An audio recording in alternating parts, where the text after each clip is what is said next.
What up, party people in the house? Do you like that? Yep. Hey, Chris. Hey, Doug. You're just like, yeah. Chris and Doug catching us live. Yeah. For those of you watching live, I did not get a new co-host. That is Ed. You're just very funny. Your face just looks like somebody just took it and went, just shrunk it. Oh, sorry. No, it's gonna take some getting used to. Try to make a bigger face. I don't know. I'm not sure where to go with that. Yeah, look at Chris. What the heck? Yep. That's exactly what I said. Yeah. When I came into the broadcast. So see, Chris, you spoiled your surprise. You saw the variant before Thursday, man. For those of you joining us at home, I'm debuting my new Superman hat. All I don't think I wore this last time, did I? Mm-mm. I don't think so. Yeah. It's Kingdom Come, Superman, but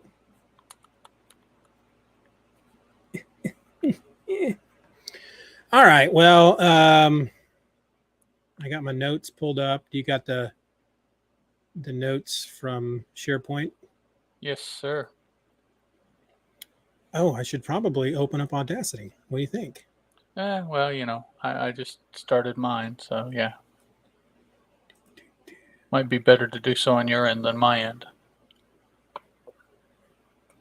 I mean, I learned last month, I think it was, that if we don't get the recordings on Audacity, which, yeah, I can't remember what the problem was on one of the episodes, but ended up using the just the audio from the video, and that turned out okay. I thought so. I couldn't really tell. It's there in case we need it. And Doug says, "Wow." Hey, Doug. I just have nothing else to say about it. Hey, man, sometimes there comes a change or a time when you just want to change something, and you can only change what you can change. I mean, it's No, I get it. I have come very close to during, once lockup started 2 years ago, came very close to just shaving my beard a number of times. Yeah. Because we weren't going, I wasn't going into the barber shop. And so I started buzzing my hair with clippers and like this. Well, not quite that short, but pretty short. But I wanted to do it all, but again, my kids wouldn't let me. Dad's got to have a beard. So fair enough. My sons and my wife have seen it come and go. I mean, more often than not, I have a beard, but yeah, this way I can just start fresh and do whatever I want with it as it grows out. That's mainly why I did it. Yeah. Yeah. Sometimes you just got to start over. You just train it young, just like kids and animals. Yeah. And a wife. No, sorry. I didn't say that. She may be listening. I don't know. Boy, my video just keeps freezing on me. We upgraded our internet, so it'd be a bit faster. I've got twice, maybe 3 times the upload speed now, which is what I assume. Yeah. I don't have anything here. We bought my son Blue's Clues stuff when he was little, and I don't have anything, unfortunately. That'd be a good prop. Yeah, have a blue or the little notebook or a crayon. Yeah. Oh, yeah. We used to watch Blue's Clues with the kids. Yep. Steve. Not Steve's brother. Right. But Steve. Yeah. Yeah, I think we caught the tail end of Steve and then moved on to Steve's brother. I think that's where we were at. Wasn't a big fan of his brother. He didn't. I don't remember much. He wasn't like Steve. Yeah. So. Blue Skidoo. I can't remember what that little rhyme Clues. was. Yeah, but he would say this little rhyme. Blue Skidoo, here are you. Something I don't remember. Anyway. Yeah, I don't remember. That's been all right. Years ago. So you're gonna be kicking off this episode because I did the last episode. Let's do the darn it. Got myself away from the StreamYard and I can't see. Yeah, but I just saying, I'm really upset that my video keeps freezing because I was hoping that this upgraded internet would stop that. So I'm going to downgrade it again. I'm going back down. What's the point, right? Right. What is the point? All right, ready? 1, 2, 3. Joe. That's Chris says it was Joe, and he says Joe is fine. Chris, you know too much about Blue's Clues, brother. It's nice to have. This is going to be something we need to delve into a little further here on an upcoming show, because this is important news that anyone other than Doug may not be aware of, and it needs to get out so that it doesn't hurt you later on. It's nice to have Chris here. It's always nice to have Doug. It's nice to have Chris though as well. Let's I'm gonna tweet real quick that we are live. And all you other people not sitting on a cushion, name that movie. Anyone recognize that movie? Not sitting on a cushion. Lords and ladies, welcome all you lords and ladies, and all the other folks not sitting on a cushion. Really? Delivered by one Geoffrey Chaucer. All right, my stuff is going so slow right now. So I'm just, you know what? Closing out some internets. All right. You got everything you need. You got your notes and live stream. I was StreamYard or Boneyard, whatever it's called. I can tweet out. Yeah, forget it. The important people are here, right? Right. Okay. I'm ready to go. So that's what's important, is when I'm ready. So you have my permission to start whenever you want to start. Cool beans. Thanks. Okay.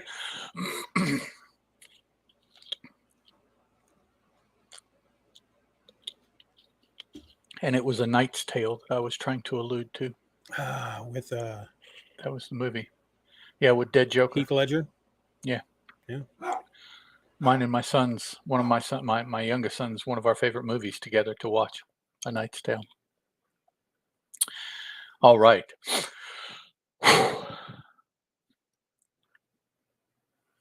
Yep. See, Terry knows me.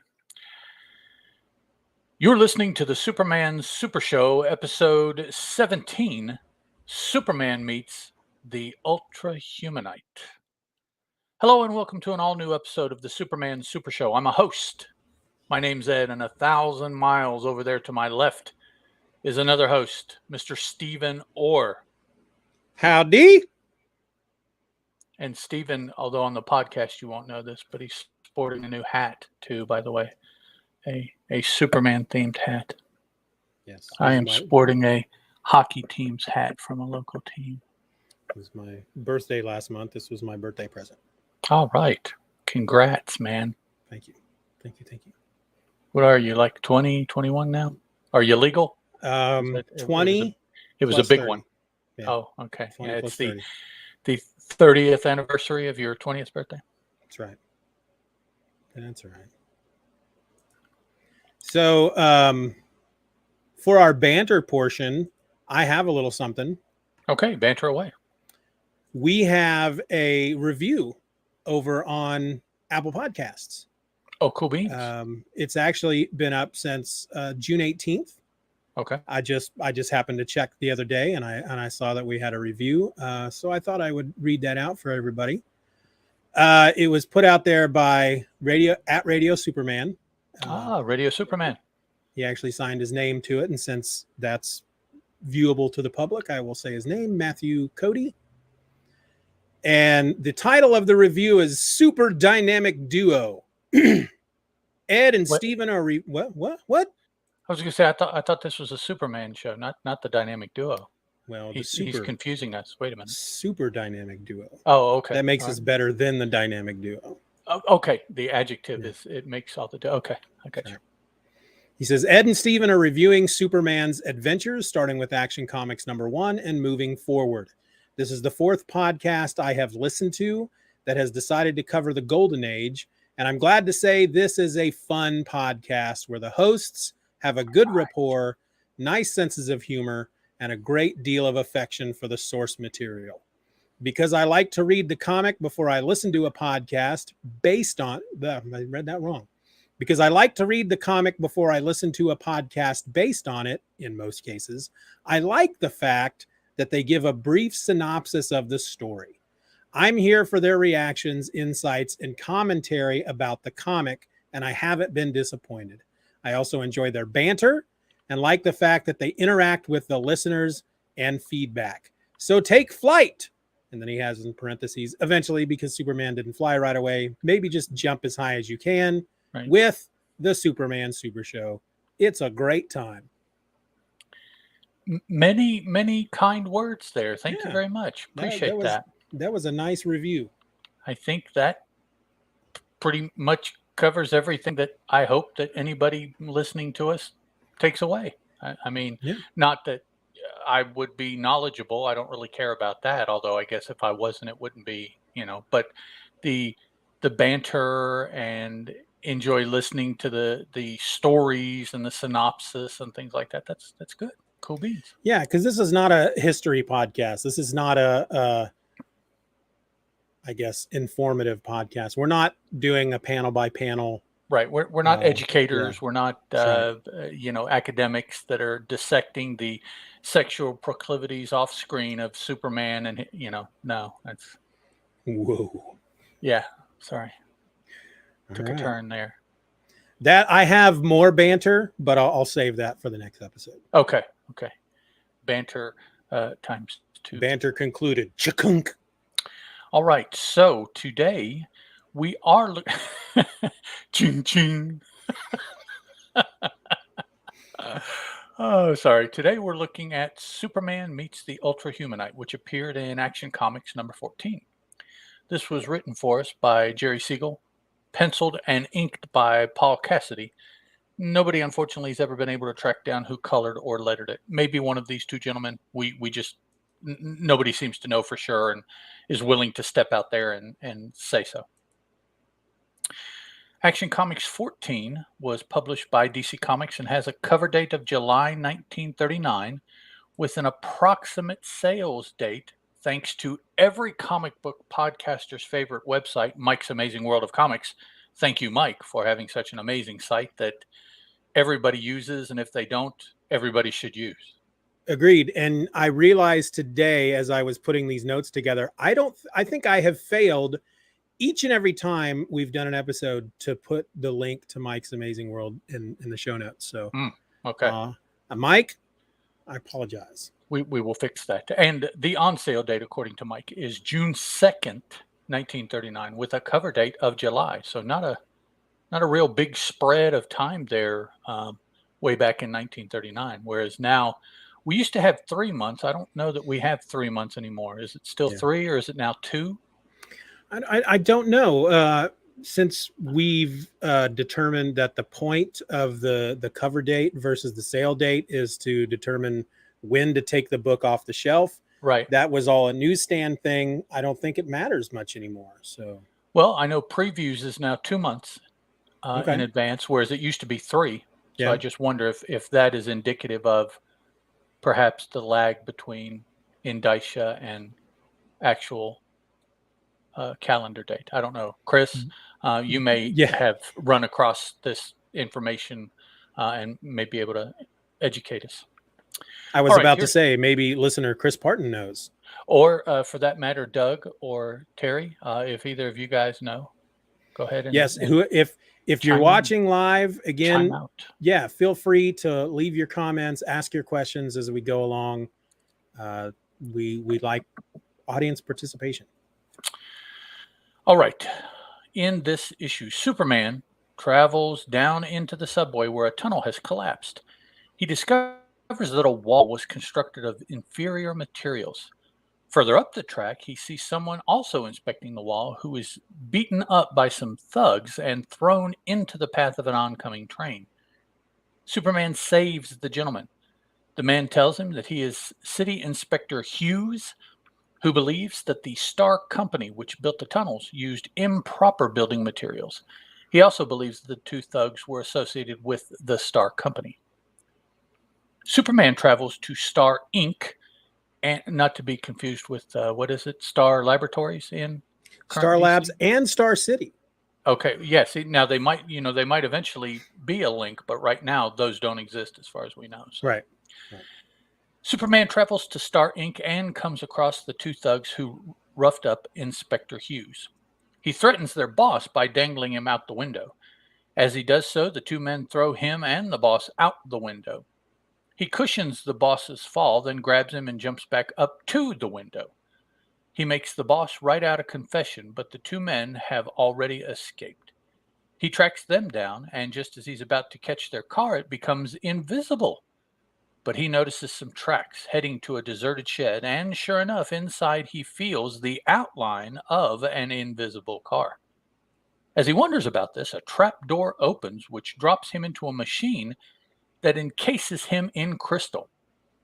We discover that Star Inc. is a company run by the Ultra-Humanite. He reveals the last time he met up with Superman, he escaped via parachute. As he's talking, however, Superman revives, destroys his crystal prison. He approaches the Ultra-Humanite, who presses a button and drops through the floor. Superman destroys the floor to get at him, but is unable to find him. He does grab the two thugs and discovers that the invisible car has disappeared. He turns the two men into the police. But what of the Ultra-Humanite? So, we also have a comment from Chris. Who knows? I think it's because a 3-hour show isn't sustainable, but a 2-hour. Oh, wait. What was the question? Oh, WWE Raw was on. Look, you need to get away from Raw and go AEW, brother. It's a better product. It's far more entertaining. Cast off the WWE. Be healed. Be healed. Preach, brother. Okay. So, that is Steeven. Where is the synopsis that we use typically taken from? DCFandom.com. All right. So there is our accreditation to that information, just to be on the safe side. Don't want anybody hitting us on YouTube for stuff, man. They'll shut us down. Shut us down. We don't want that. All right. So Steeven, what did you think, man?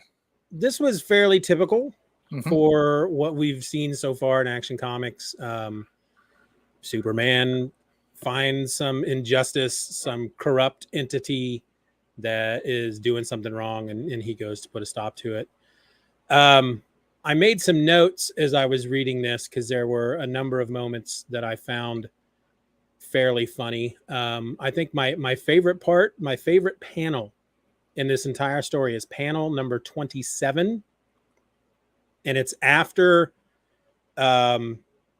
he takes the guy from the subway, and they're up on a roof, and suddenly out of nowhere it says, emerging through a skylight, a department store detective abruptly dives at Superman, and the guy actually yells out, "Gotcha!" Which this is just large man in a bowler hat just pops out of nowhere. Gotcha! Which I thought was kind of funny. What did he do wrong? Being on the roof? I guess yeah. How dare you be on the roof of this store? Now, we haven't seen this dude in another story, have we? Not that I'm aware of.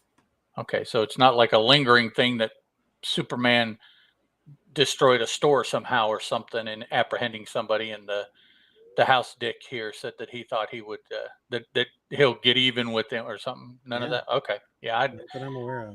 Why? What point? This certainly doesn't serve any point at all for the story. No, it's kind of a weird, just a weird thing to include. It's not even that maybe Superman needed that just so he could leave. That's what makes it funny to me. There's no purpose behind it. Large man in a bowler hat pops out of a skylight and yells, "Gotcha!" That just cracks me up. 2 panels from nowhere in the middle of nowhere. Yeah, it's yeah. I won't even look to see what my funniest panel was. I'll agree with you that probably is the height of the humor in this story, because that's pretty daggone weird. It is weird. I've also got panel 35. We have Superman hanging from a ledge. Hanging, yes. I think it We was haven't started radio. an official hanging count, have we? We have not, but we talked about it on a previous episode because I think it was Radio Superman that brought that up as far as things to look out for, was Superman Okay, yeah, hanging from a ledge. maybe tomorrow I'll go through what we've talked about so far and put together a Yeah. number. Now, it's hanging by either one or two hands, correct? It doesn't Yeah, matter. just as long as he's hanging from a building. Okay. Yeah, I'll So go through and look and see. we Because I definitely think Radio Superman maybe has read ahead of us a little bit. I think so. Yeah. Yeah. Or just his experience having read it in the past, maybe, or something. I remember he gave us the heads up. Oh, you like that? Well, look at how many times he hangs. Yeah. Yep. So I also found it interesting in this issue because one of the previous issues, or at least the last time that we recorded, we were only able to get 2 episodes recorded. We were supposed to talk about this issue the last time we recorded. Right. And we mentioned a moment, and I don't remember which issue it was in, where he falls from a building and catches himself on a ledge to keep himself from hitting the street. And I think we were just throwing out ideas. You know, we know now that Superman could survive a fall like that, but did they not know that at the time? Were they not ready to make that call? And then here we are in this issue. He falls from a building and he carrying somebody, and he lands in the middle of the street on his feet. Yep. And the only thing that seems to worry him is causing damage to people below as he's falling. Right. Is the street, not the person he's carrying. Right. But he does, this is like panels 57 to 59.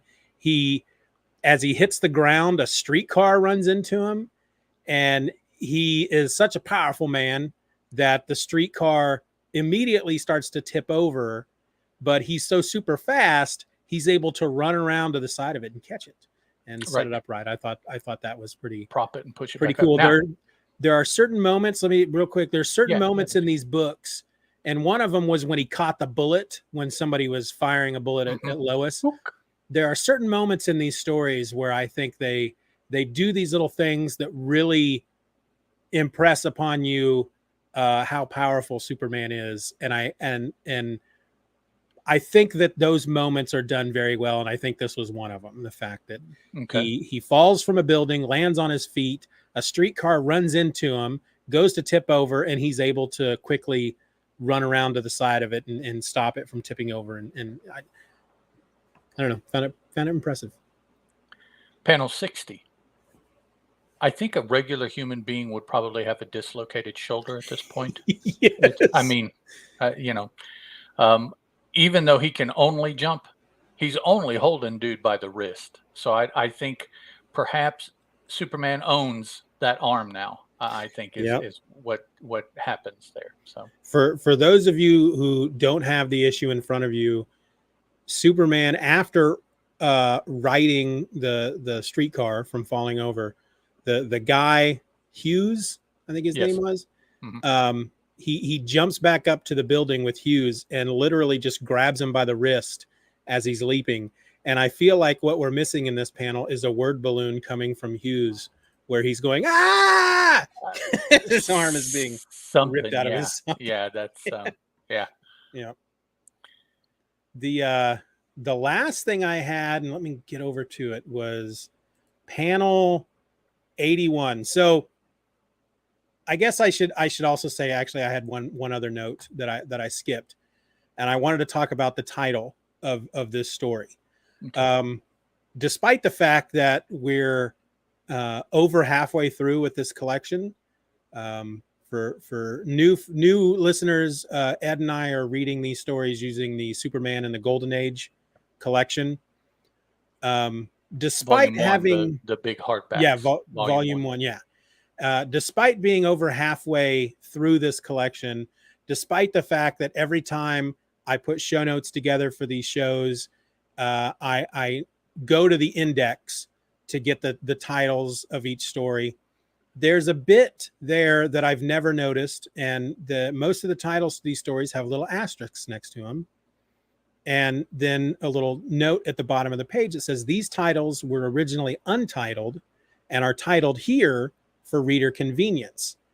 And I have to say, whoever decided to call this story Superman Meets the Ultra-Humanite, first of all, he's already met the Ultra-Humanite. He met him a couple issues back.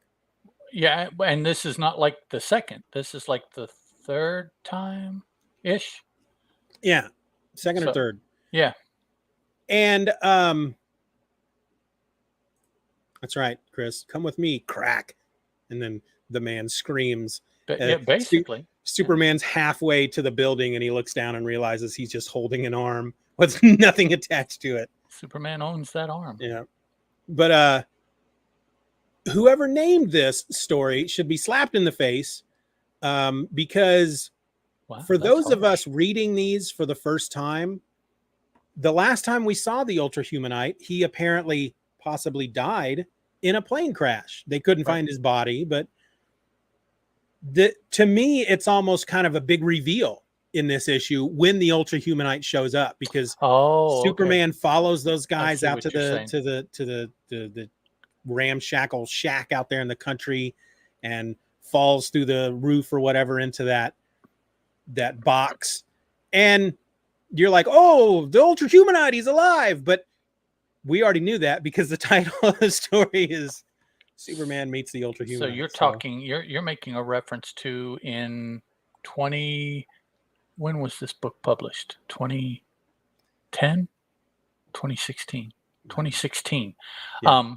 Somebody spoiled it by using that. Even if they didn't come up with it, they spoiled by using that title for the title of the I think they could have come up with a better title for this story.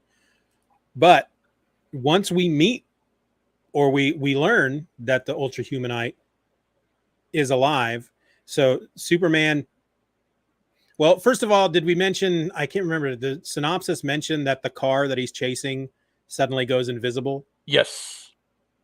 That's pretty clever. With no indication as to how by us. We never saw. Well, no. They push a button. That's pressing this button will do the trick. Yeah, that's what the getaway man says. But Superman, that's all. Superman cleverly notices, however, that the tire tracks continue to be created in the road. So that's what he follows. And so when he forces his way into this shack, a trap door opens up beneath him and he falls into this box, into this tank, and the lid slams shut. And that's when we find out that the Ultra-Humanite is alive. And we get this wonderful line in panel 81 where the Ultra-Humanite says, "Behold, my mortal foe imprisoned in crystal, so that I can look upon him and laugh until eternity." That's great stuff right there. Yep. It's like, it's not enough for me to defeat Superman so he'll stay out of the crimes that we're trying to commit, but I want to create something out of his dead body that I can look at for the rest of my life and just laugh. Ha ha ha! I can gloat forever. Yep. Yes. That, I think, was the last note I had written down for this story. Well, Doug, that could very well be, but I think Superman handled all those dudes a couple stories ago, so I don't think there's any left anymore. You know, when he took on the taxi cab mafia,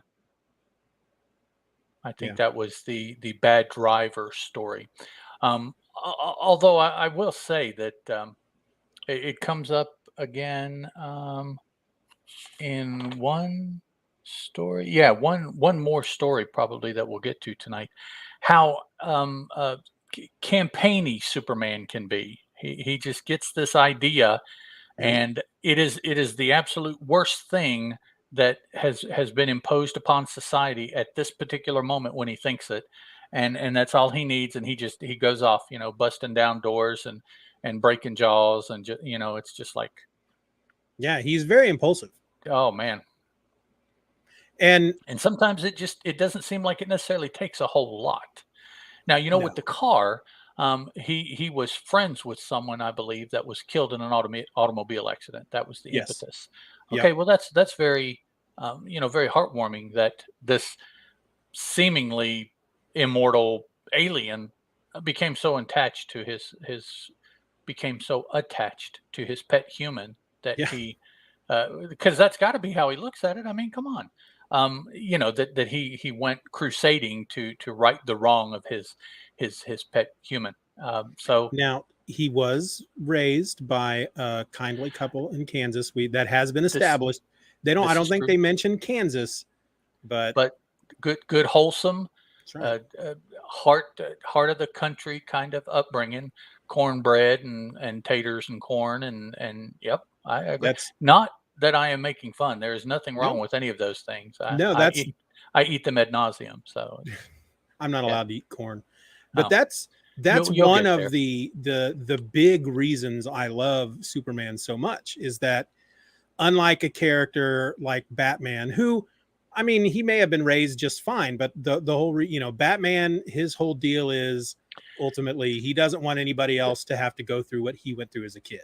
Or well, right now, it's mainly vengeance. Yeah, I think right, is what right. Batman is after. That's where it Now, starts. Yeah, it'll turn to you. You got to make that good somehow, and they figure how to do that a little bit later on.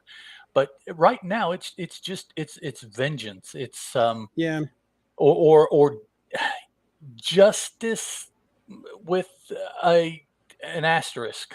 It's kind of hard justice by Batman. yeah, And I say this because actually, right now, I recently found a podcast that I started from the beginning.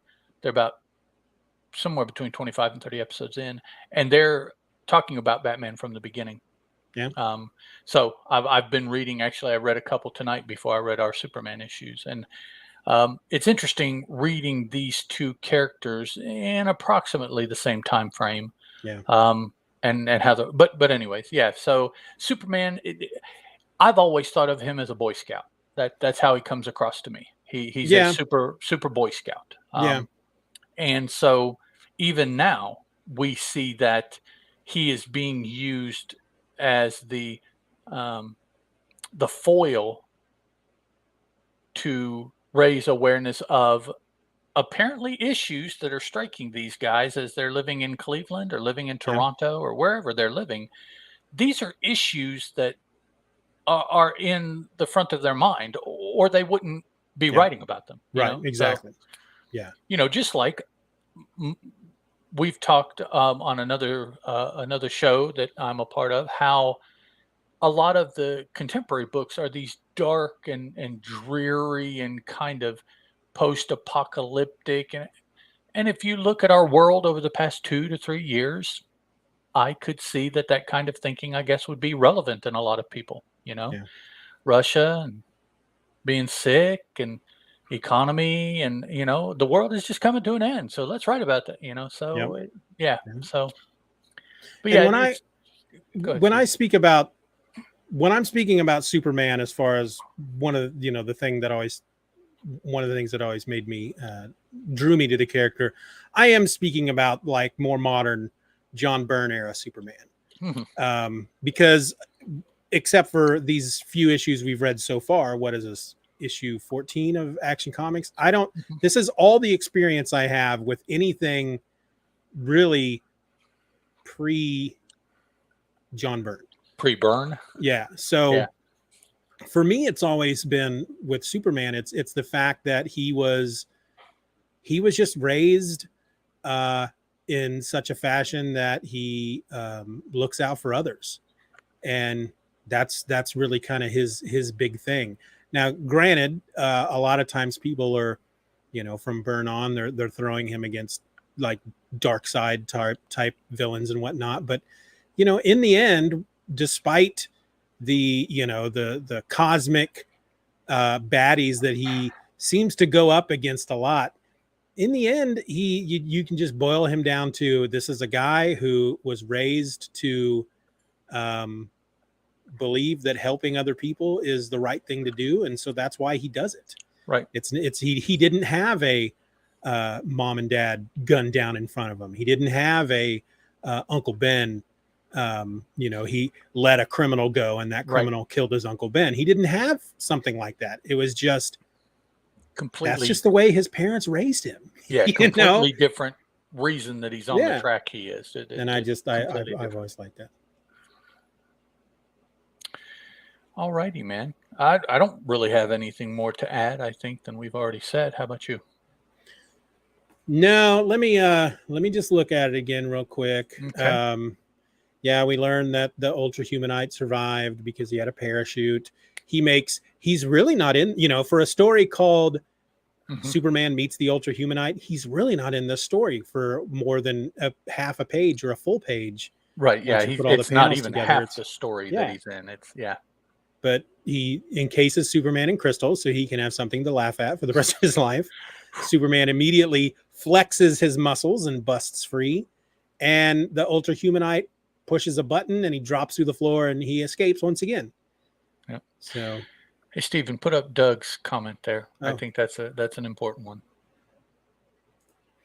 Doug says, I've always been drawn to the hopefulness of Superman. Yes. That is as good a descriptor about the character, Yeah.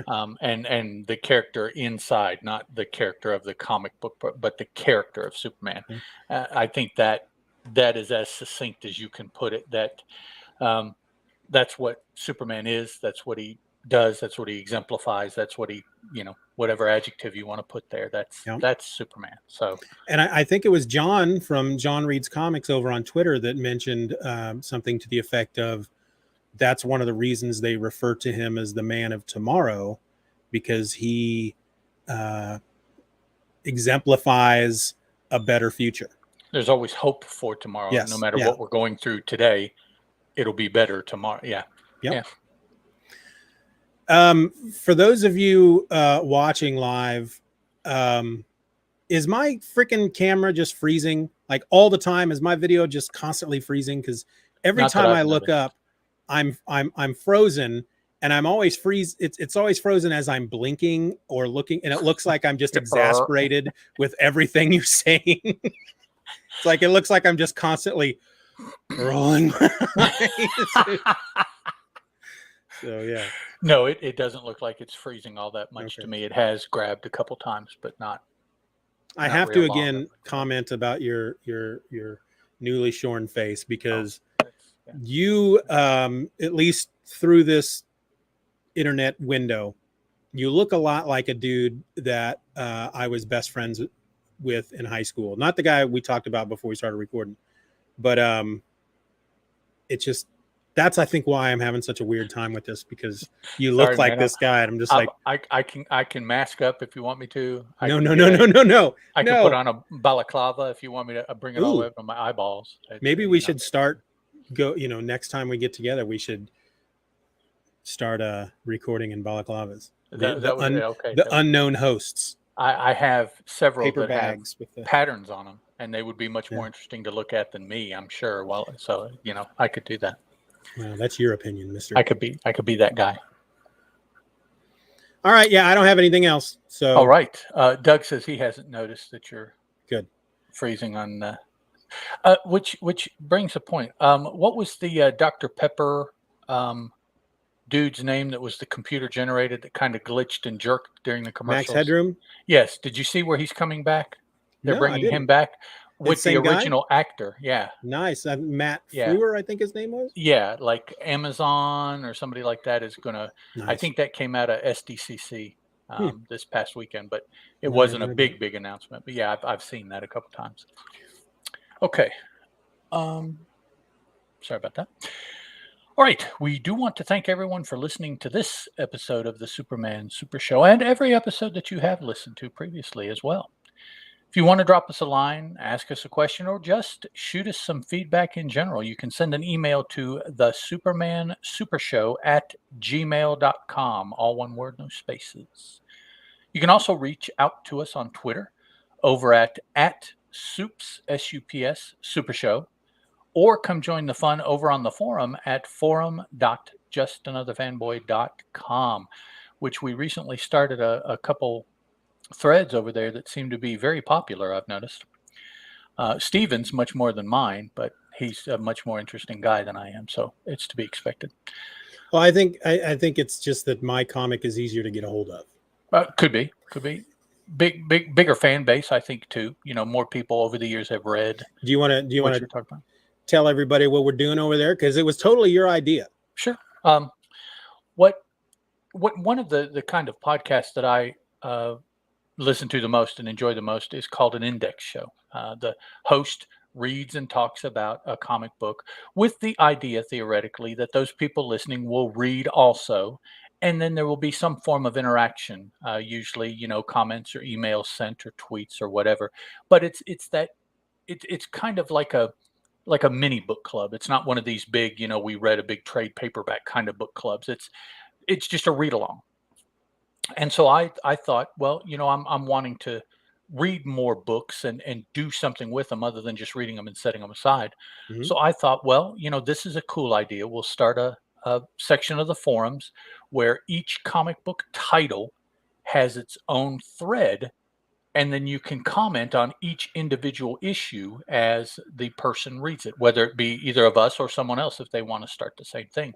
So that in Steven's case, Spider-Man, issue 144 has all its space for its comments, and then the next thread will be 145, and et cetera, et cetera. That way, uh, in the future, whomever can go in and see, well, what did they say about 178, and open Yeah. it up, and you see all the comments there, starting with a run through by whoever started the thread, hopefully, of the book, with or without pictures, and just a rundown, a synopsis, to start things off. So that's both of us started. Steven was wanting to do something else along those lines, and I think he, without speaking for you, Steven, pulled some or all of that over into this concept on the forums and do it there concerning Spider-Man and concerning a certain conspiracy involving people who look like Spider-Man. Yeah.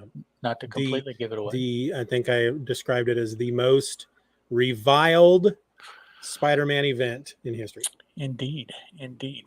And myself, I went a little bit farther back, and I have been interested because you hear a lot about Will Eisner and other things that he has done, and you always hear the spirit thrown out, Yeah. as one of the things that Will Eisner has done.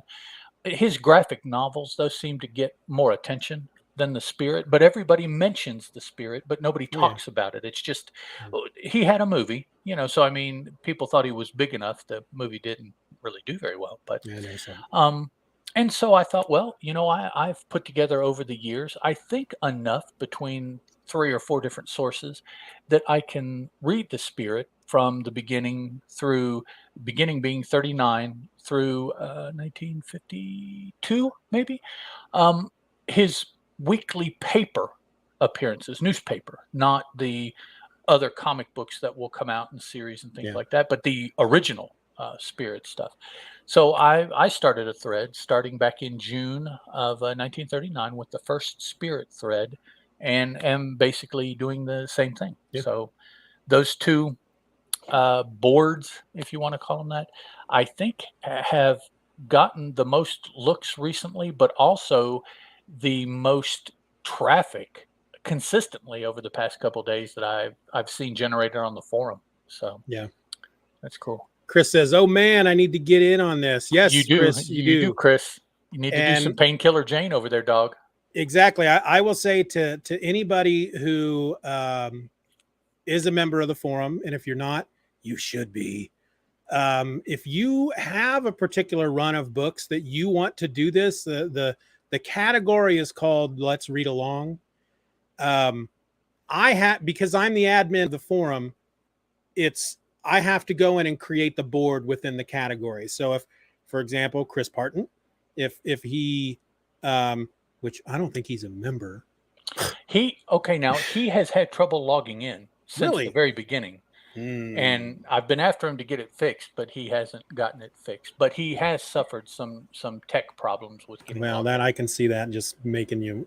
Those are the kind of things that, I'm just like, yeah, never mind. I tried to log in twice and it won't let me. I'm just gonna. There's other Right. stuff for me to Yep. mess around with.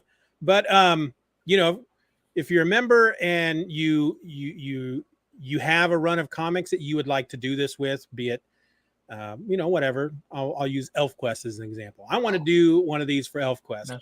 Another good one. Get a hold of me. Go in. If you want to leave maybe I'll start a thread in the suggestion forum.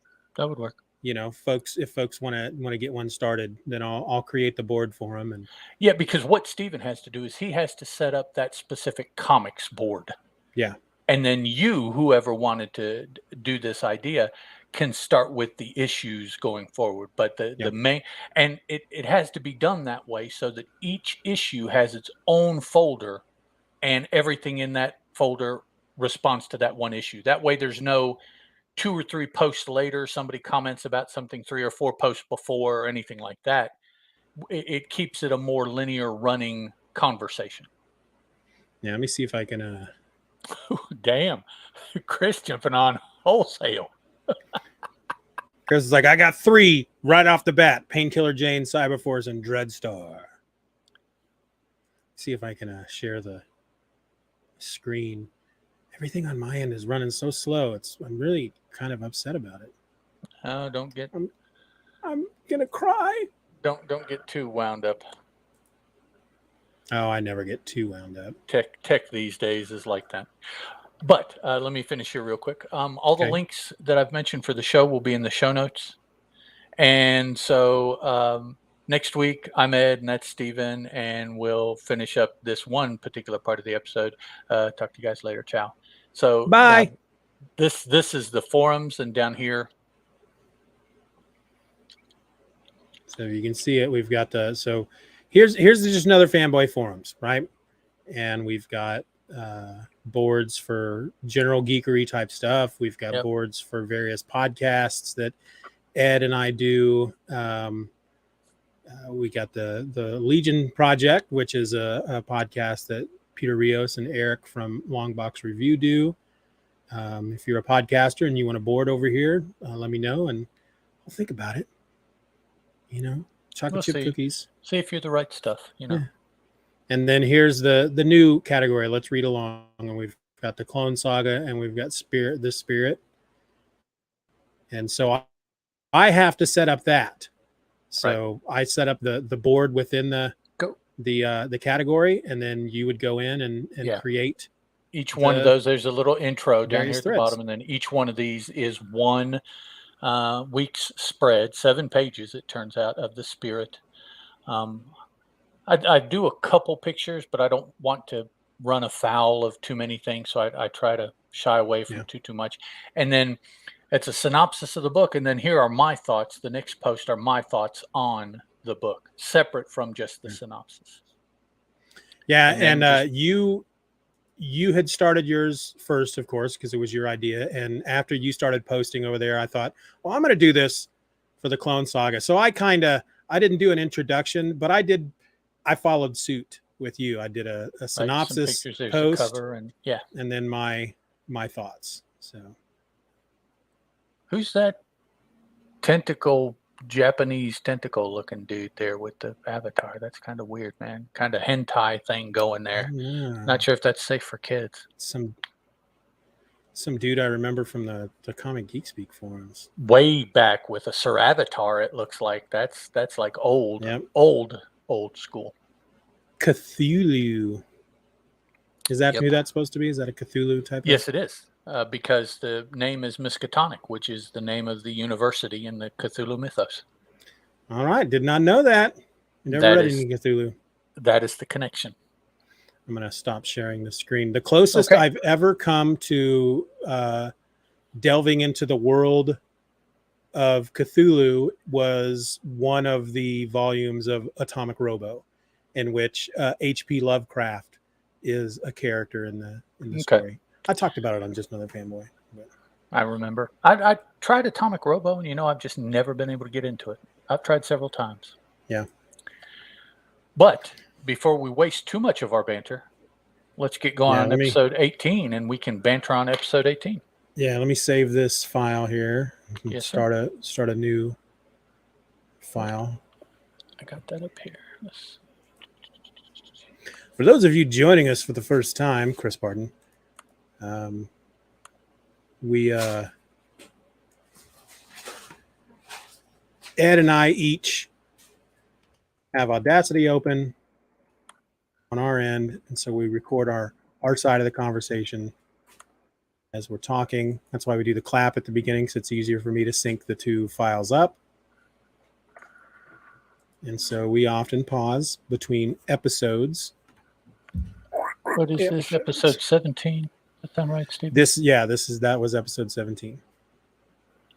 Which I have to admit, that's starting to throw me off a lot because it's episode 17 talking about Action Comics 14. Yeah, and so, it'll get more off too with the Superman and the second World's Fair title, which probably will be coming up here in the next handful of recordings. And we got. I was quite surprised how quickly we got to Superman number 2, because that, if we were going to do 4 episodes tonight, that would have been the 4th episode. Of Superman that would have been next. Okay, that's El Savaruni, and this is El Recorde Dundo. Okay, mine is still saving. I should be good.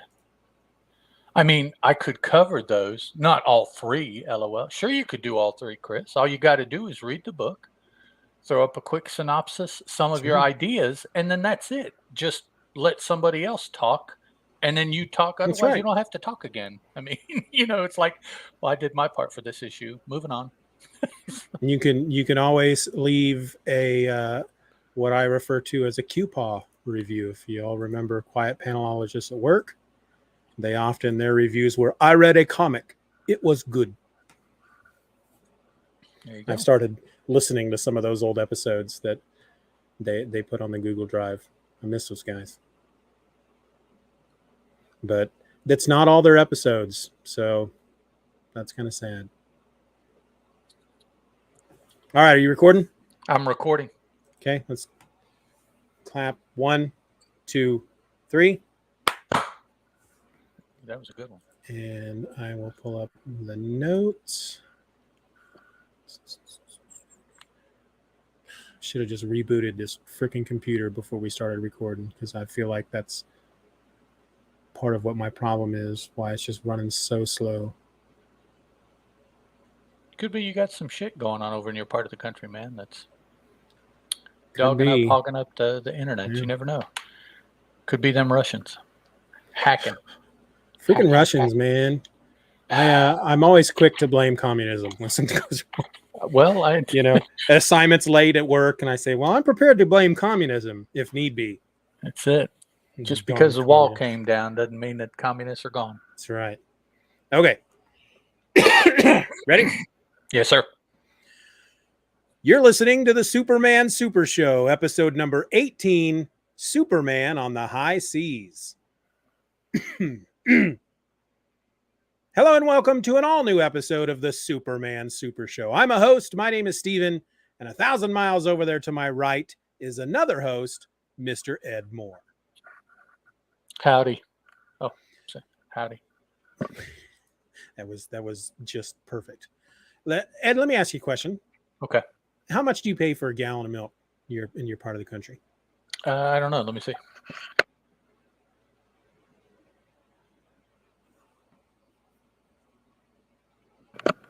$4.10. Wow.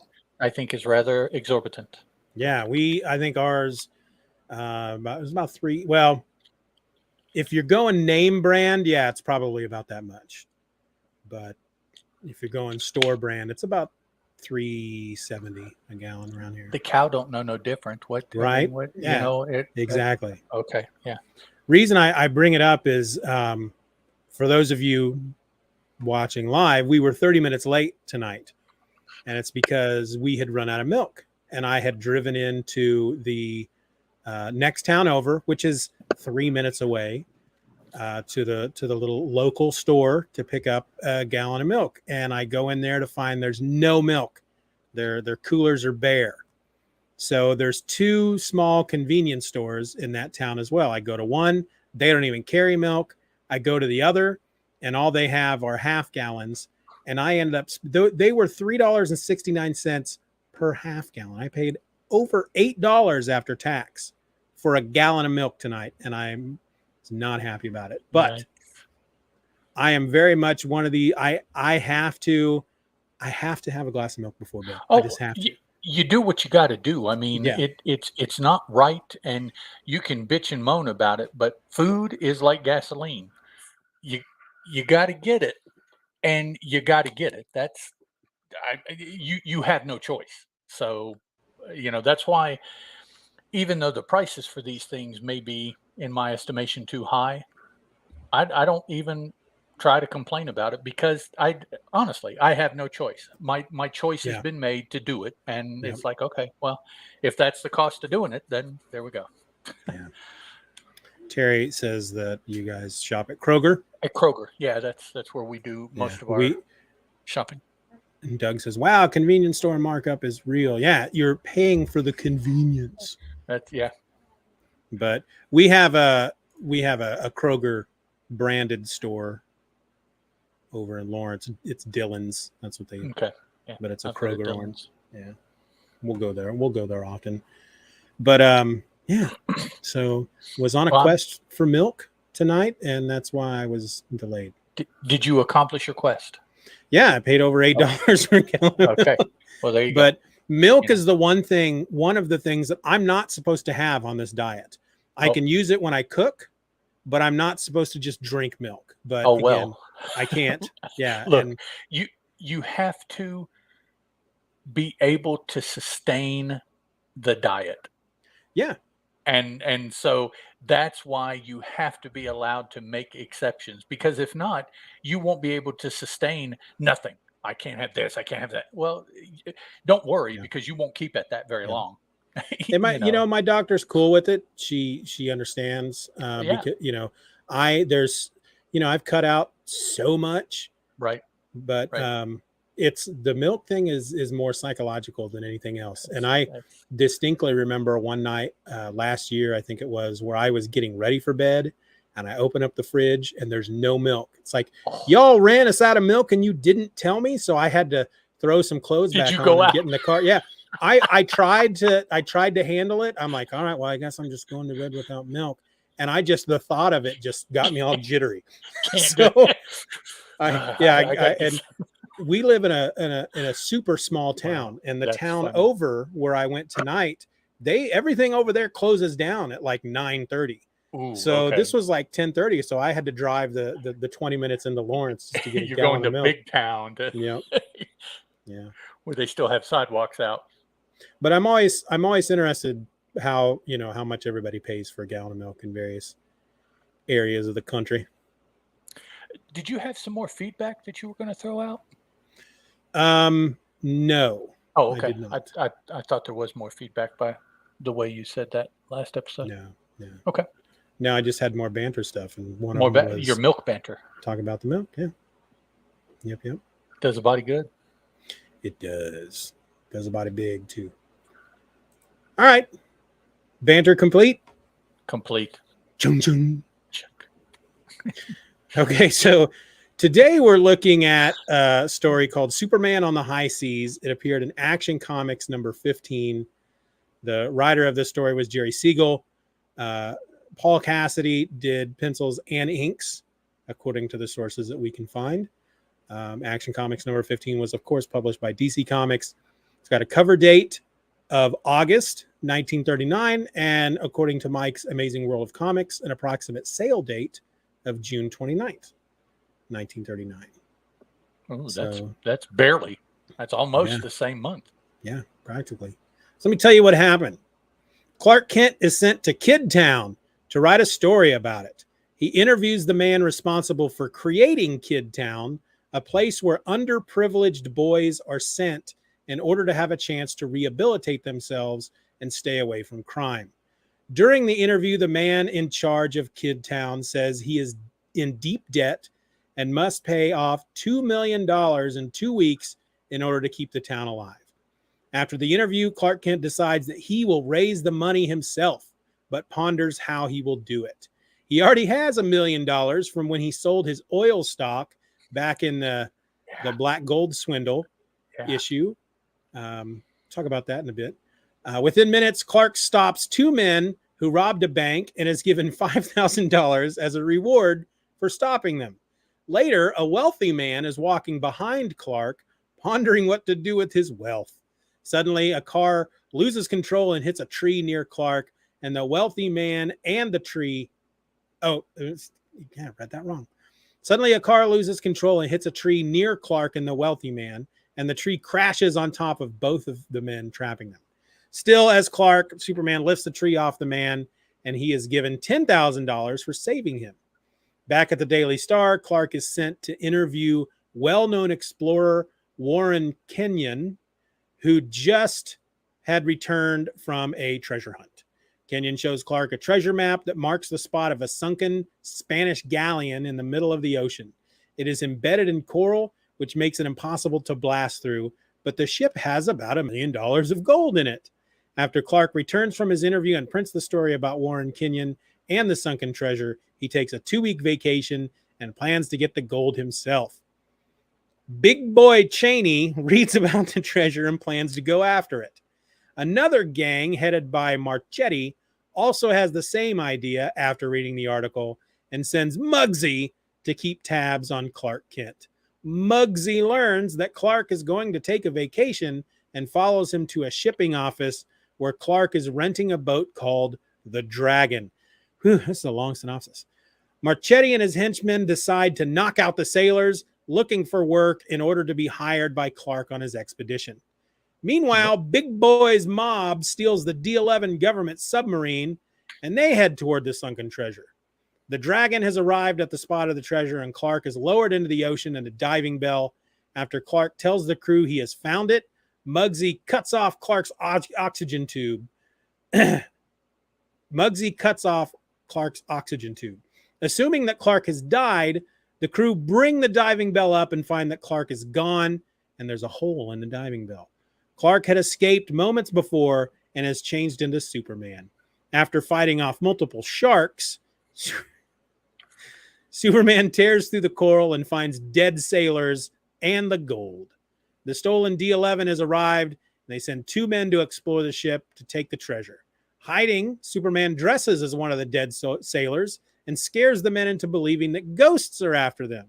As the D-11 is fleeing, Superman breaks off their propellers and throws them up towards a battleship that is searching for the stolen submarine.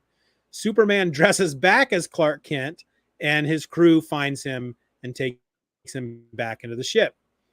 Clark finds that his oxygen tube was cut off and decides to take a nap without a worry, since he is Superman. The crew sneaks into Clark's cabin and stabs him with a knife while he sleeps.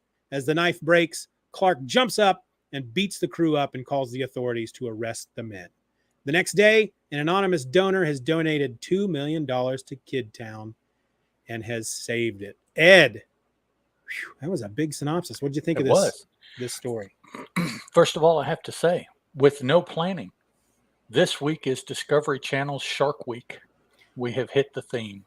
Fun. There you go. It's kind of tough to do superhero comics and squeeze into a shark-themed week, but we managed to do it. Here it is.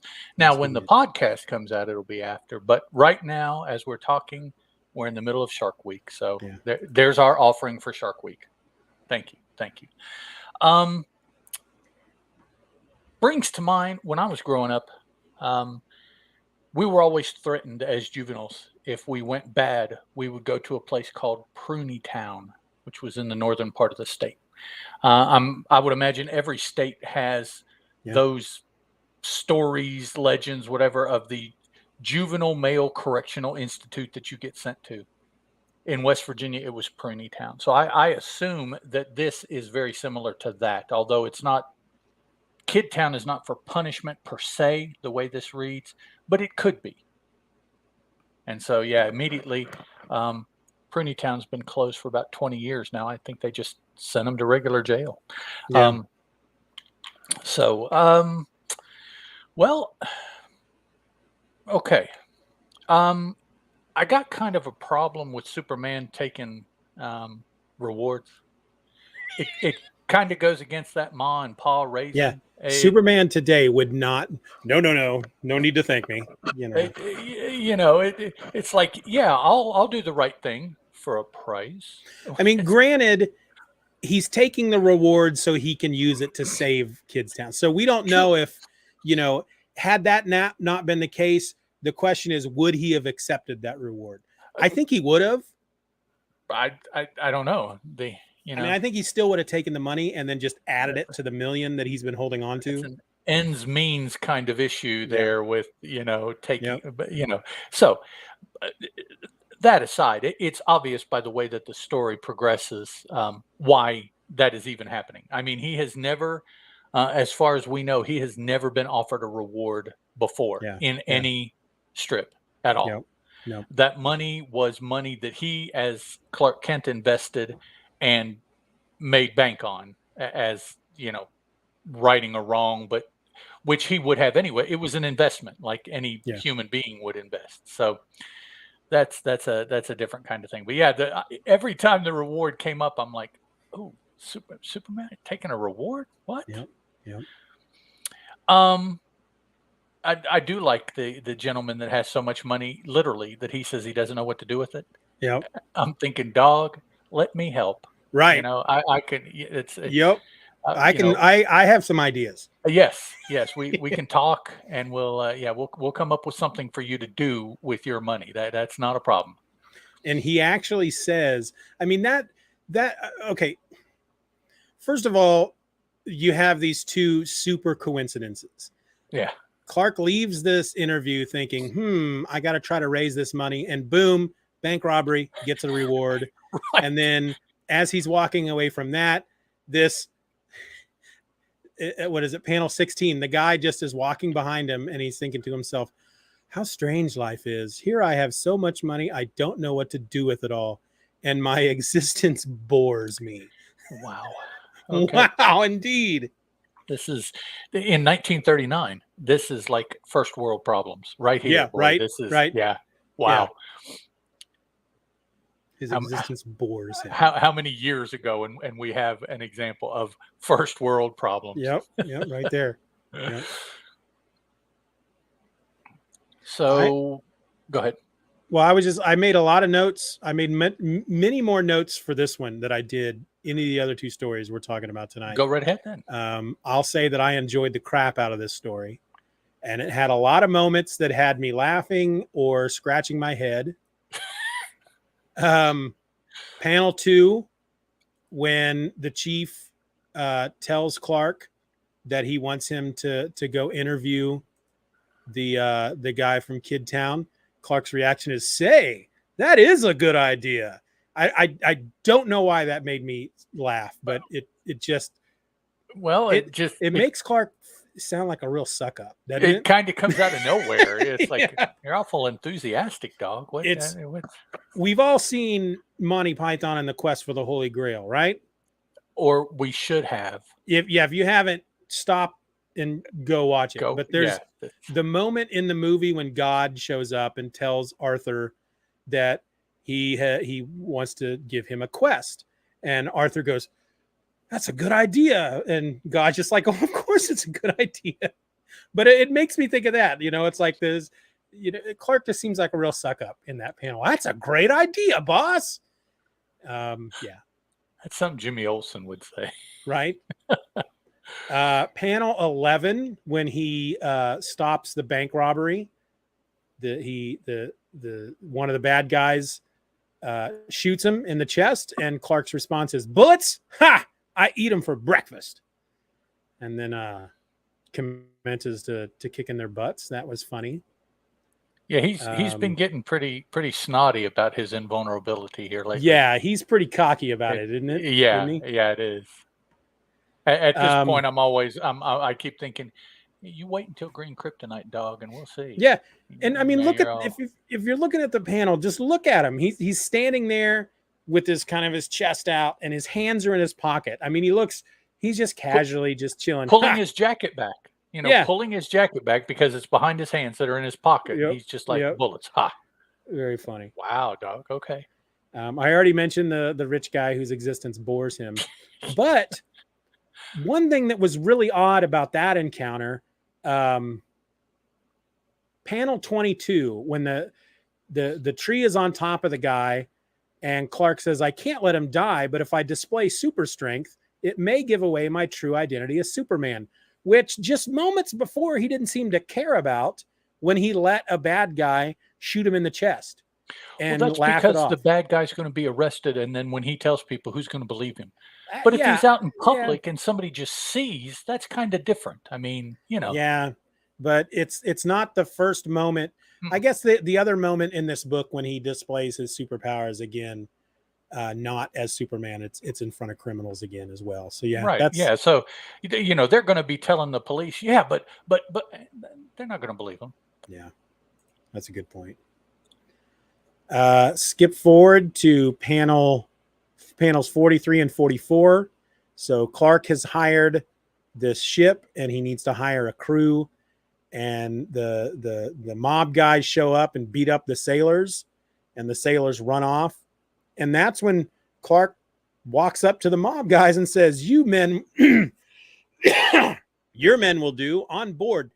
And it makes me feel like Clark was just standing there watching this happen and just seeing who would win. Who's Right. going to win this fight? Whoever wins, that's who's going to I crew want I my want the ship. tougher guys. That's who I want on Right. my crew. Right. We learn in panel 64 that Clark can hold his breath for hours underwater. That is handled very kind of nonchalantly. It's almost like, oh, by the way, in case you're wondering, he can hold his breath for So hours underwater. there's another superpower that we haven't really seen yet or been told about yet. Yeah.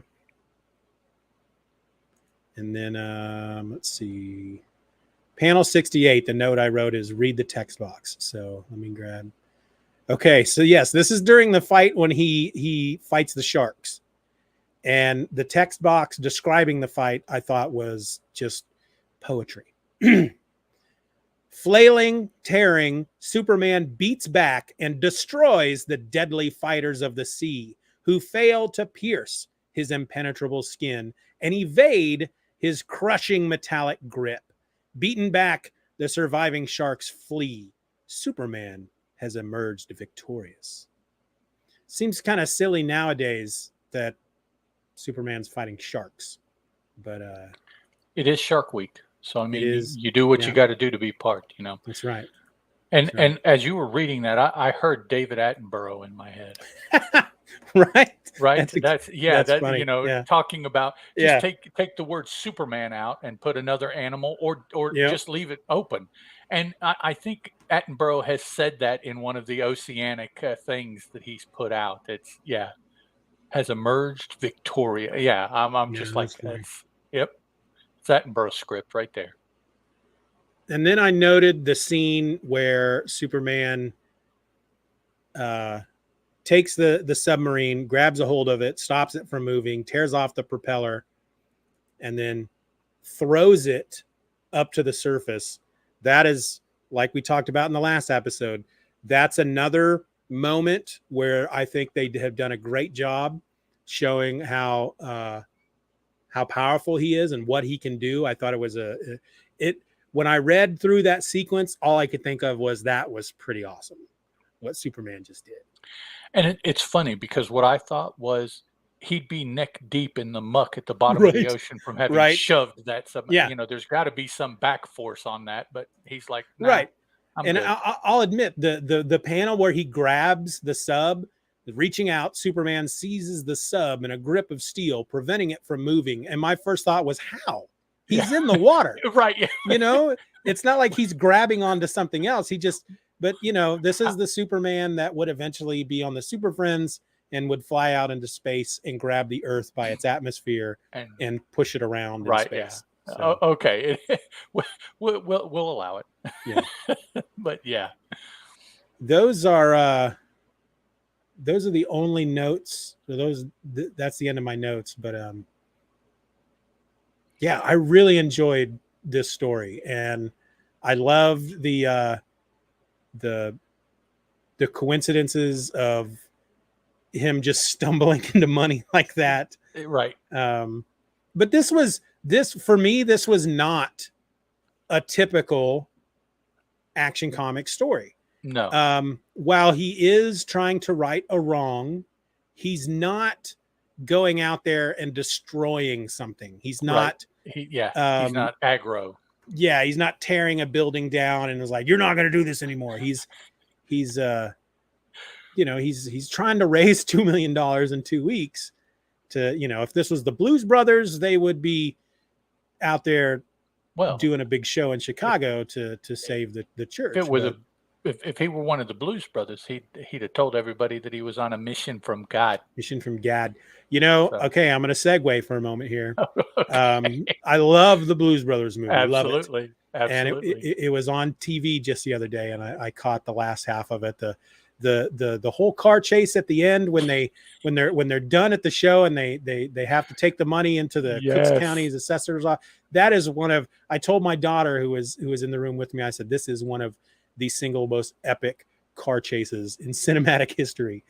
And when in the 90s, I worked at a comic book store, and a customer who had come in all the time that was about my age, we got to discussing at the time the upcoming convention that was happening in Chicago that year. And we just decided, well, let's go. Let's just go this year. And I was single and could do stuff like that. A half a tank of gas. Yeah. So we go to Chicago. First thing, we walked around Chicago on one of the days and came to that area, the building where they run into to pay that fee. Oh, okay. But it was surrounded by construction fencing, so we couldn't. Daily building or something like that. Yeah, we couldn't get to it. But I remember literally looking through a knothole in the fence and going, "Holy crap! That's the plaza that they all the soldiers converge on and everything. That's the actual place." And then before we left the convention, we're leaving. We get together and we're leaving, and I told him, I said, check out what I found, and it was a poster of the Blues Brothers sitting on the hood of their car, and it's got that. We've got a half a pack of cigarettes, a tank full of gas, and 200 miles, and blah blah blah. And the dude that I went with was like, oh look, and he had one too. We both found that poster and copies of that poster and bought it. So, just as a tangential, I was born in the state of Illinois in the county of Cook in the city of Chicago. Very nice. So I was born in Cook County Hospital, which I don't believe they mention in the movie, but yeah. Doug says he loves the Blues Brothers as well. Blues Brothers are awesome. That was one of the 3 movies that got me through weekends when I was in college. I had 3 movies on run all the time, and Blues Brothers was one of them. It's a great movie, and it's very interesting. It's one of the things I like most about the Blues Brothers is just the fact that Dan Aykroyd and Jim Belushi. Is it Jim or John? No, I think it's Jim. John. Or John. I'm sorry. Jim did the show The World According to Jim. Dan Aykroyd and John Belushi meet on working on Saturday Night Live, and they learn that they both have this shared love of that kind of music, and they start jamming together. And then the Lorne Michaels lets them start warming up the crowd and before shows, and then they turn it into not really a sketch but live performances on the show that are entertaining and funny. Mm-hmm. And then it becomes this wonderful movie, and the fact that they're Dan Aykroyd's actually playing the harmonica, they're actually singing. A lot of times they'd be lip syncing for somebody else would be doing the band, with the exception of one guy in the movie, and I don't remember which guy it is. The band is the actual band from Saturday Night Live, because they tour after the movie. Yeah. They tour and release albums. After the movie, I have one of a CD of theirs called "Briefcase Full of Blues" that has one of their live shows. So do I. Really good. Yeah. Love it. All right. Anything you want to bring up about this story? I just want to keep talking Blues Brothers now, but we're going to start a Blues Brothers podcast. That would be awesome. Yeah. We could review each episode one song from. Yep. Oh yeah, that would. We could do one of those, I don't know if you listen. I don't, but those podcasts that do like a minute of a movie at a time. Yep. A Minute of Blues. I don't think I could do that. There would be the name of the podcast, A Minute of Blues. I don't think I could do that. Doug had that album too.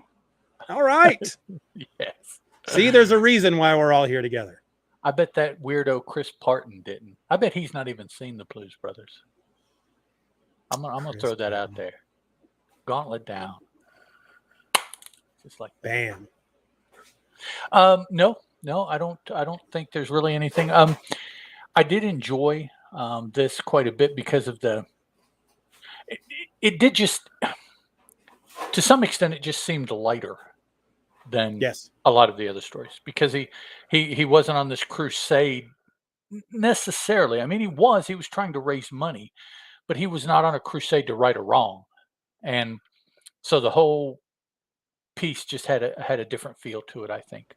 A lot of levity, Yep. a lot of, and interestingly enough, though, it's been written by the same guy pretty much that's written them all. So that, the tone really shouldn't be different per se. Yeah. But it did seem to have almost like a somebody else wrote this script kind of tonal difference. And maybe somebody else did. Perhaps so, yeah. Mm-hmm. You hear the stories how Bob Kane is attributed to the art in Detective Comics for I don't know how many years. Right, and a lot of it is people he hired. He ghosted, or they ghosted him. He was ghosted, I guess. Yeah, is the way that you would put it. He had this studio of hired artists that would do a lot of that stuff. So no, I don't think there's really anything else that I wanted to highlight. All right. Yeah. Oh, I just lost my camera. Yeah. Now I will say that I noticed that too. Let me try to. I'm unplugging it and plugging it back in. Usually that will turn it back on. There we go.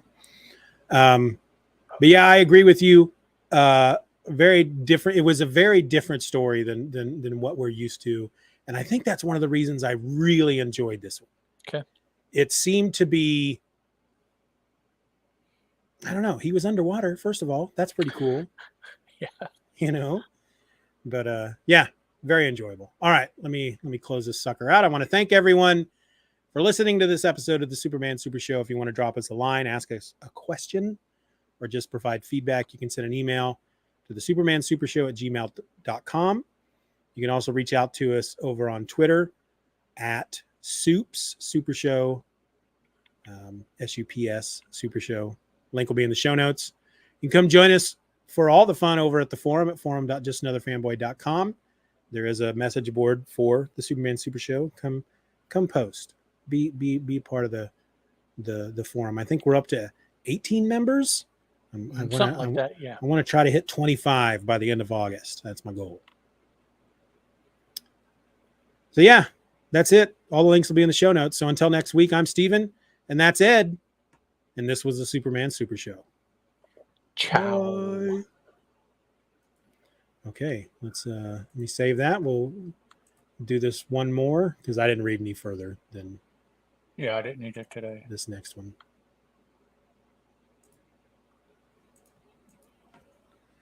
Boop, boop, boop, boop, boop, boop. What is it about us getting together to record? And I have. I was doing that last time. I'm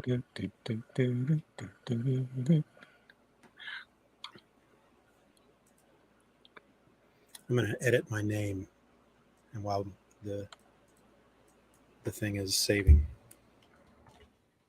What are you gonna edit it to Luca? No. Sleepy Steven. Sleepy Steven. Steven, Luca, or. I want to give a shout out to my wife. She's had Niles in the bedroom for, I think he came out at one point to eat, but that's why we haven't really heard him barking too much in this episode. I had mentioned that we tried to do at least 3 episodes at a time so we don't have to get together as often. I said, but once Niles starts barking, there comes a point where I'm just like, I just don't want to do this anymore tonight. I'm angry. And then I go and edit the episode and hear him barking in the episode, and it's like, that's all right. That's the realness of this, That's right. And it's I don't know. That's as long as it's not interfering. Yes. it's the normal kind of thing that And happens in everybody's, yeah, so. and really when it comes to the episode itself, the audio, it doesn't. I mean, I think the episode that went up today, there are a couple moments where you can hear him barking in the background, because if he's barking while I'm talking, I can't really take that out. If he's Right. barking while you're talking, boom, I can take that out. That's not a big deal.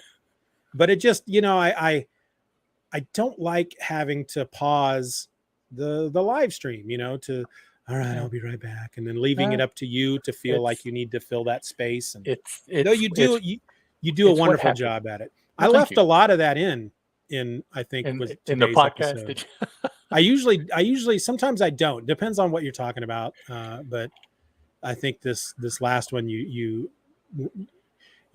were talking a lot about the issue, and then I think you switched over to Star Trek at one point. But Probably. I left most of that in. Yeah, Stream of consciousness. It's yeah, going to be hard to say what it was I read or saw or whatever that is front of mind. That it's like, Ed, riff.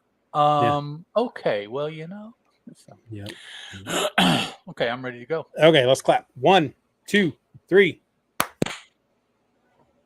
That one was dead on. You're listening to the Superman Super Show, episode 19, Superman and the Numbers Racket. Hello and welcome to an all-new episode of the Superman Super Show. I'm a host. My name is Ed, and 1,000 miles over there to my left is another host, Mr. Steeven Orr. Hiya. So this is the part where we normally banter for all of those that are not in the know. I had some banter We've had some prepared good for the last two banter episodes. Yeah, I mean we've been bantering good. Oh, okay. Here's what I'll say for our banter section. Since we determined earlier on in the show, in an earlier episode, that one of the in the handbook to banter, one of the key subjects is weather. Yeah. Yes. Yeah. It has been so flippin' humid. It's been humid in Kansas the last couple of days. Yesterday, I posted a screenshot from my weather app that said it was 90 degrees, which isn't too awful, but because of the humidity, it felt like 102. That's awful. Today, it got up to 94, 95, but I never posted the screenshot, but I took a screenshot, and with the humidity, felt like 100 and I want to say 17. No. That's Let me look real quick. No, I guess I didn't take a screenshot. It was over 110. I know that. Goodness and gracious. You step outside even for a moment, and it's just sweat city. And all we have is this. It's a nice window unit air conditioner, but right now we just have the one. And on days like this, that poor thing struggles so hard to keep up. It's screaming like a car in first gear going 80. Wow. Yeah. So that's, I think the tweet I'd put up yesterday showing that screenshot, I said, when you hear people say it's not the heat, it's the humidity, this is exactly what they're talking about. This is it. Because sometimes I'll put a screenshot of my weather app up that'll say that it's 99 degrees, but it feels like 100. And a lot of reactions I get are, why do they even do that? Just put whatever it feels like, that's the temperature. And it's like, normally I would agree, but when it's like a 10, 15 degree difference because of the humidity. You need the lower number just for peace of mind. Right. Yeah. Right. But then you want the higher number so you can show people how much you're suffering. Right. That's like in the winter, wind chill. No, Yep. I'm not outside in the wind, but it is still this other number in this house. Yep. So so you need that other number. Yeah. All right. Banner concluded. Chung chung. I need to get that Law and Order sound. Just start putting it in there. Put it. Chung, have it chung. ready for that. Yep. Yeah. All right, today we're looking at Superman and the Numbers Racket in Action Comics number 16. This was written for us by Jerry Siegel, penciled by Joe Shuster, and inked by Paul Cassidy.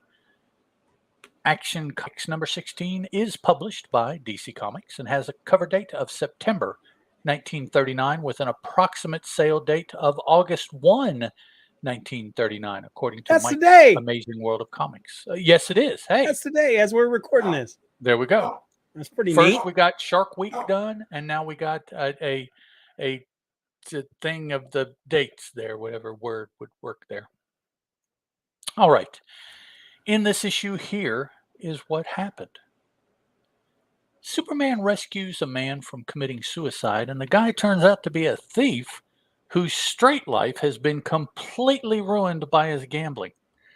This motivates crusading journalist Clark Kent the next day to visit the police commissioner and urge him to act forcefully against the Numbers Racketeers and other gambling gangs that are preying on the city. But the commissioner just blows him off. Superman then goes to work, demolishing one illicit casino after another, hospitalizing many low-level thugs, and directly threatening death to several gang bosses. One boss calls him some help from his ally, the police commissioner, and Superman convincingly threatens both of them with death. They flee the city. Superman then convenes a meeting of all the gambling racketeers and compels each of them to draw a card. He announces that he will kill the holder of the Ace of Spades card unless he immediately leaves Metropolis. Now, that is he, the holder of the card, not he, Superman. Right. Never to return. Superman has, of course, dealt every single one of them an Ace of Spades, and they all leave town very quickly. Oh, the irony. This had some of the most vicious Superman we have had yet. Yeah. He was... The scene that sticks in my mind is the threatening of the punch the dude, and so he punches a hole in the wall on one side of his head, then punches a hole in the wall on the other side of his head, and says, "Okay, now the next one is going right through your head." Right. He threatens death, I think, more in this issue than maybe he's done before in all the other issues combined. He's just telling everybody he's going to kill him. What is Siegel's deal with gambling? I mean, man. he had it bad. This was a biggie when he sat down to write this, because he wrote this one hard. One thing that I for some reason only just remembered about Siegel, I'm pretty sure it was Jerry Siegel.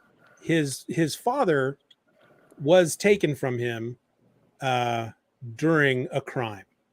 He almost has half of a Batman's origin story. So I'm sure that has an effect on him.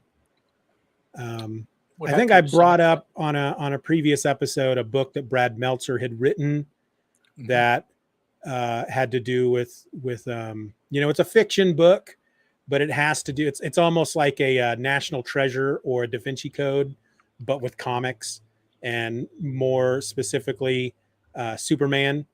It's freaking interesting. He takes a lot of true actual facts and then weaves it into a thrilling adventure. But I think one of the points that he makes in that book is Jerry Siegel, as a teenager, maybe had his father gunned down and taken away from him, and so he creates a superhero who is impervious to bullets. Okay, that can't be a coincidence. Doug, Superman the Thug, no doubt, man. How many times in a movie or TV show have we seen somebody rise to power by just being more thuggish than whoever they're replacing, right? Yeah. I mean, the one mob is taken over by another mob, or the Haitians come in and it's just like, well, at this point, if he chose to, thank you, Ma and Pa Kent, Superman he would rule. Yeah. And he has proven that he is like, it would only take just this much for him to just say, look, nobody is doing it right, but I can. So I'm just going to do it right. It's like one of those movies where you have the antagonist and the protagonist. They're all mobsters or involved in crime in some fashion, but the ones you root for they justify it by they have a certain code. They don't sell drugs. Right. They don't hurt kids. It's like you're still breaking the law, but since you're using your criminal know-how to take down the types of criminals who do sell drugs, who do hurt children, who do, the bad crime. Like, we do the good crime, we don't do the bad crime. Right. And that's we don't do that dope. We don't do girls. We don't do it's like no, what you do is justification, though. That's right. That's what you do. That's that's what we got here. And I was going to say, we're back to another typical Action Comics Superman story. He finds something in society that he feels is wrong, and then tears it all down, just literally destroys it, Let's excuse me. Let's take a look at panel number 6 here, shall we, Steven? Okay. The first gentleman that he encounters is attempting to commit suicide. He has a rope. He's anchored the rope to a tree limb upon which he is standing. He has set the other end of the rope, a noose, around his neck. And in order to hang himself, he has fallen off the limb forward. Now, if he survives the intense attack on the yam bag, he's going to be feeling quite a bit of pain by the time that the neck snaps. Can I tell you? Because dude is going to be hurting because of the way he chose to do this. Yeah. That's the very first thing that caught me when I saw that panel. I'm like, how his neck? Oh, wow. Eventually, eventually it'll tighten around his neck. But the yam bag, I think, is going to suffer there first. Yeah. And it's almost like, oh, this better work. Perhaps 4 months. That's so, and which is funny because that really has nothing to do with what they were trying to portray. Right. I'm kind of being nitpicky, but it jumped out at me the way he was falling. I'm like, it'll work eventually. But they do use the moment to observe that Superman runs faster than light. Yes. I think they mentioned that either elsewhere in this story or in one of the previous stories. It would have to be this story because I don't remember him being able to move faster than the speed of light. It is in this story. It's when he goes to one of the crime boss's house and the guy keeps trying to run out one of the doors. And he gets there first. Yeah. Which that's an awesome scene. I can see that in my head. Yeah. That is a perfect movie scene. Somebody trying to get away and he runs and blocks one door, runs and blocks another door. Yeah. They even have the panel where you see the guy running and there's wavy lines next to him that's supposed to represent like the disturbance of the air as Superman runs by him so fast. That was kind of neat. Yep. Let's see here. Yeah, I mean, there's not necessarily anything new that we've seen as far as how Superman acts. Now, again, he is quite a bit more violent in his threats. Yes. In this issue, this strip, than he has probably in any other that we've seen so far. Yeah. I mean, he's threatening to kill people. There are, I don't have a particular panel, but those words come out of his mouth. Yeah. Oh yeah. More than once. That he will kill them if they don't, or if they come back, or if they, so it's like, it's coercion of the highest order. Yeah. So it, and even before, when he has, like in the, was it the Ultra-Humanite one where he coerced a confession and then gave it to the authorities? And I'm thinking, if they ever really investigate that, it has to be thrown out. I mean, it's like, well, he told me to. What do you mean he told you to write this? He told me he'd kill me if I didn't write it. He snapped my head off like a dandelion if I didn't. So that's the only thing I would say about this story that I think takes it to a level a little bit above something like Superman versus the reckless drivers, is that in the reckless drivers story, he's just randomly going around and destroying, first a car lot, then a car factory. And it's almost like he's just randomly choosing spots. Right. Whereas in this one, he goes to the gambling establishment first, which was really funny because the other gamblers were really upset with him until he shows them that all the games are fixed, and then they help him to destroy it. But he starts there, and then he moves up a level. So he goes from there to, he gets the name of a guy who runs the gambling establishments or whatever. So he goes to him next. And then from there, he learns the name of a guy who's further up the chain. So at least in this one, while he may not have had a plan, because he's super impulsive, once he started, he formulated a plan and moved up the ladder, instead of just going around and randomly destroying things. And then, and then he does the whole thing with the deck of cards, tricking gamblers who all probably have a fixed deck of cards on them. Right. Probably. The irony of that. Now, I only made 2 notes. Okay. For this issue, because I mean, I enjoyed it, but it wasn't my favorite of the 3. I noted that in panel 30, hanging from a ledge. Nope. Okay. So there's a hanging from the ledge. Yep. Sure enough, he is looking in the window. Okay. And then let me get to it. Panel. All right, everybody. Shh. Be quiet. There's panologists at work. Yes. See what I did there? Yeah. There Okay. Panel 82. The note I wrote is just happy cops, because as he's destroying the gambling establishments throughout town, one of the folks that run one of these places calls the cops. Help, police! A lunatic is wrecking my place. And the cop says, ho, ho, it's a pleasure to hear those crooks squeal. 3 cheers for Superman. Which is ironic, because in the very next panel, someone of the same ilk makes a call and says, you promised all of us protection. Yep. You've got to keep your word. I'll expect you here in a few minutes. So it's like, so apparently this one was connected, but this one was not. Yeah.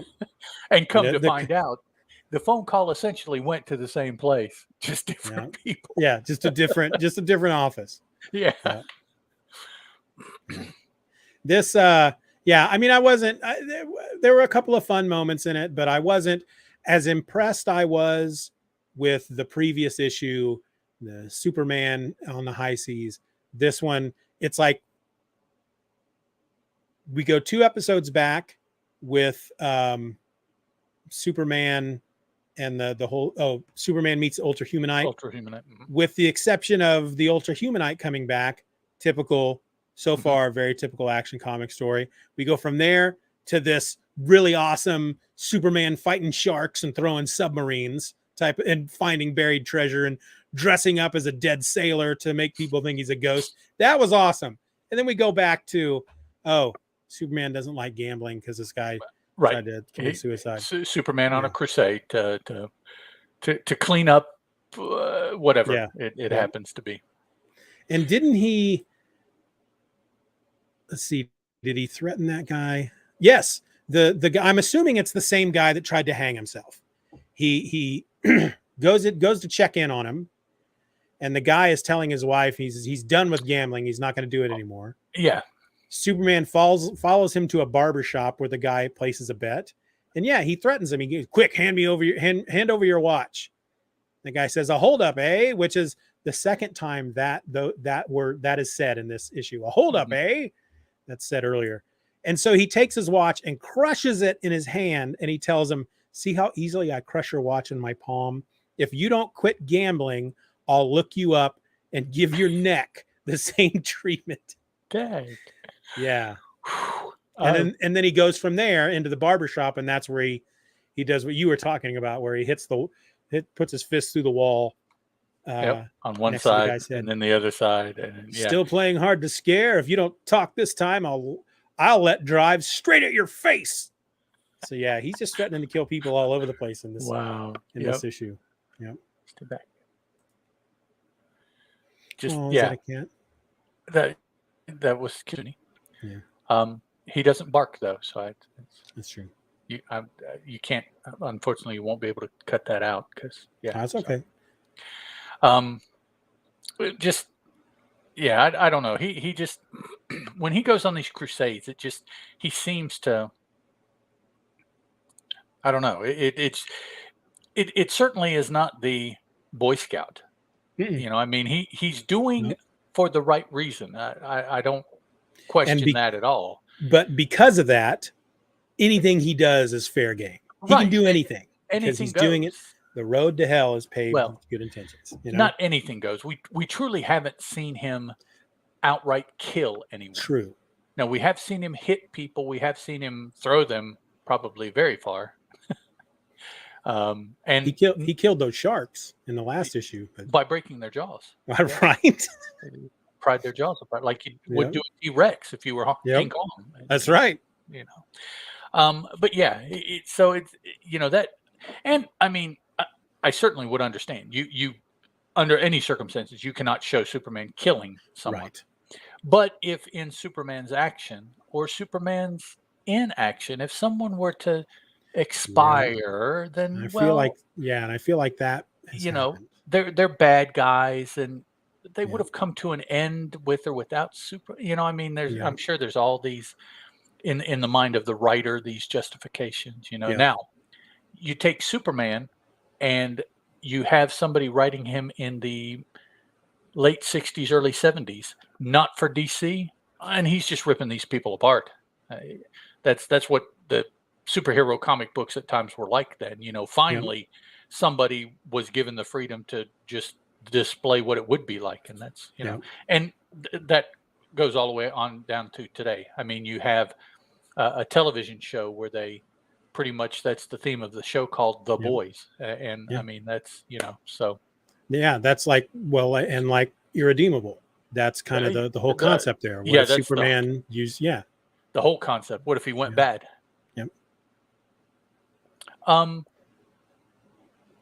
Noticed here at the very end an ad for the World's Fair comic, but it doesn't say if this is the first or the second. The first we've already had, and the second is coming up at the end of 39 or on into 1940. I'm not sure when that one comes out, but one of them is out, and so we don't know which this is. In the previous, which was Action Comics 15, there was an ad for Superman 1. Yep. Which and it gave the date. 3 months. 3 months after Superman 1 should have come out. So yeah, and in that ad it says on sale May 18th. Yeah. So just and that pretty much is the extent to any ads that they show in this collection, because they're a panel that finishes the page. Otherwise, I'm sure they wouldn't even show these ads. So they leave one panel at the end of every strip, and they put an ad there for something.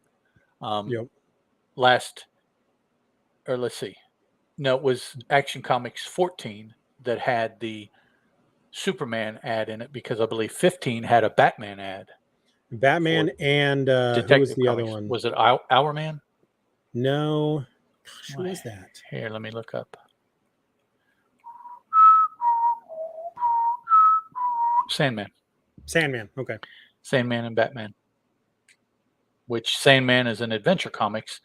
Batman is in Detective Comics. We're reading Action Comics. So there's 3 different superhero-y monthly books all together right there. Yeah. And that's not, well, no, that may be all that they had right now. Maybe not. I'm not sure. I'd have to look and see. The middle of 1939, the summer of 1939. I'm not sure what other books they had that had, who else would they have had? Green Lantern, Wonder Woman. Some of those other books, I'm not sure if they're coming out yet or not. Anyways, so nothing else from me for this story. Me neither. I'll say real quick before we wrap it up, when next we get together, we'll be talking about Superman number 2. And it looks like there might be at least 3 new stories in that. So depending on the length of those stories, that may be 3 episodes. So Right. we'll find out when we start talking about them. But That could be the next Yeah. making of, is just Superman 2. Yeah. All right, let's wrap this sucker up. Alrighty, we do want to thank everyone for listening to this episode of the Superman Super Show. If you want to drop us a line, ask us a question, or just provide feedback in general, you can send an email to the supermansupershow@gmail.com. Also, you can reach us on Twitter over at Soups Super Show, SUPS, which I don't know why that's Soups. Wouldn't that be Sups? But anyways. Yeah. Or come join the fun over on the forums at forum.justanotherfanboy.com. Come on, guys. We want to try to get some interaction going there so that we can continue these things that we're talking about here, which I understand. Steven and I are much more humorous like this than we are in prose. I get that, but we can bring some of that to the prose if you give us a chance. So, extend the talk. Absolutely. That's what we're after. Yeah. All the links for everything will be in the show notes. And so everybody out there, until next week, folks, I'm Ed. That is Steven. And this was the Superman Super Show. Ciao. Bye. All right. Well, let me stop and save. I have to admit that sitting here for almost 2 hours, my posterior is starting to hurt. So lightweight. Yeah. Get it? I think it's more because I'm a heavyweight. Because you're not a lightweight. That's right. Okay. So, Doug, if you're still there, Chris, if you're still there, Terry, if you're still there, we will catch you on the flip. The flippity flop. All right. It's episode 19. That's so good. All right, so yeah. I'm gonna get going here, I think. When do you want to go again? Do you want to try 2 weeks? That way we'll have 1 episode in the can. And then if we can do 3 more, then that'd be what, 15? Are we still live? Yeah. Okay, thanks, Doug. Yeah. Appreciate it, man. Yes, Doug's a nice guy. I like Doug. Yes, that would be the 15th. Okay. 15 at 8. Or 8 your time, 7 my time. At 8. Okay. Yeah, sounds good. All right. I'm ending the broadcast.